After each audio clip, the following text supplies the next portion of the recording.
Curioso. Por trás de um best-seller espiritual que hoje quase ninguém mais lembra, existe toda uma história de medo, fé e uma transformação cultural incrível. Vamos mergulhar em como um guia para a morte se tornou um verdadeiro fenômeno. Nossa, a eternidade do inferno e a glória inefável do céu. Bem, com um foco tão direto assim, não é de se espantar que esse livro, O Preparação para a Morte, tenha virado um blockbuster espiritual séculos atrás. Ele não fazia rodeios, sabe? Ia direto nas maiores ansiedades, mas também nas maiores esperanças de quem o lia. Publicado lá no século XVIII, esse não era só um livro de orações, não. Ele era um guia detalhado, um manual prático mesmo, sobre como encarar o fim da vida com a alma, digamos, preparada. A pergunta que fica é, por quê? O que fez um guia sobre como morrer se tornar um sucesso de vendas? Para entender esse apelo todo, a gente precisa olhar para a mente por trás da obra e, principalmente, para o mundo um tanto aterrorizante em que ela nasceu. A resposta está tanto no autor quanto na sua época.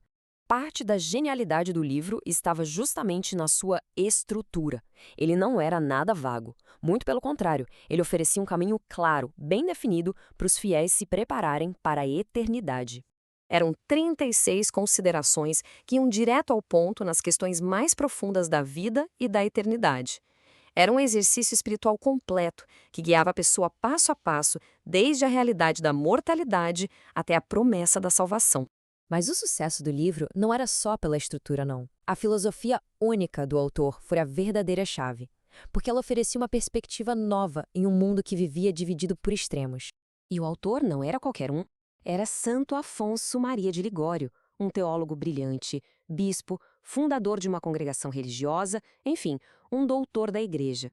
Isso significa que a sua autoridade intelectual e pastoral dava um peso enorme a cada palavra que ele escrevia. Naquela época, o pensamento teológico era um cabo de guerra. De um lado, o rigorismo, com exigências tão impossíveis que levavam as pessoas ao desespero. Do outro, o laxismo, que era perigosamente permissivo. Santo Afonso rejeitou os dois e criou um caminho do meio, uma via mais misericordiosa, que fazia a salvação parecer algo acessível.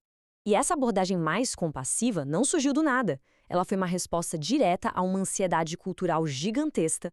Foi um alívio para uma sociedade que vivia aterrorizada com a ideia do inferno. Nos tempos medievais e no início da Era Moderna, o medo da morte e da danação eterna não era um conceito abstrato. Era uma realidade visceral que estava em todo lugar, reforçada pela arte, pelos sermões, pela literatura. E não era um medo só. Era um trio de ansiedades que moldavam a vida das pessoas. O medo de morrer, o medo do juízo final e, claro, o medo do inferno eterno. Cada decisão do dia a dia era pesada nessa balança da eternidade.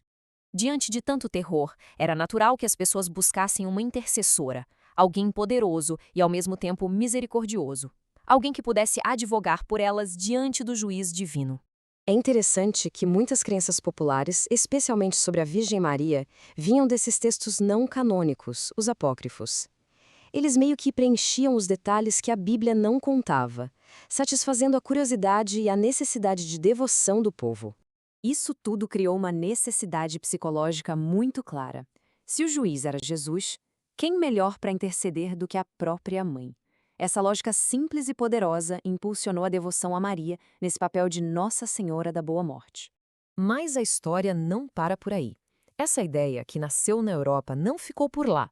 Ela fez uma jornada incrível e, ao cruzar o oceano, se transformou completamente. A devoção à Boa Morte de Maria, trazida ao Brasil pelos portugueses, não foi só copiada, foi reinventada. O que na Europa era algo mais sombrio, focado no fim da vida, aqui ganhou novas cores, novos ritmos, novos significados. Em Cachoeira, na Bahia, essa devoção foi adotada por uma irmandade de mulheres negras, a Irmandade de Nossa Senhora da Boa Morte. Elas se apropriaram da tradição europeia e, com suas próprias experiências e crenças, a Boa Morte deixou de ser sobre o fim da vida e passou a significar libertação. O que surgiu dali foi um exemplo poderosíssimo de sincretismo religioso. O catolicismo português se fundiu com crenças de religiões de matriz africana, criando uma celebração que é única no mundo, sendo ao mesmo tempo católica e profundamente africana. No fim das contas, a história deste livro e da devoção que ele ajudou a inspirar mostra que uma ideia nunca fica parada. Ela viaja, se adapta, é reinterpretada e encontra vida nova e outros significados, atravessando oceanos e séculos. E isso faz a gente pensar: quantas outras ideias antigas não estão por aí, renascendo de formas que a gente nem imagina?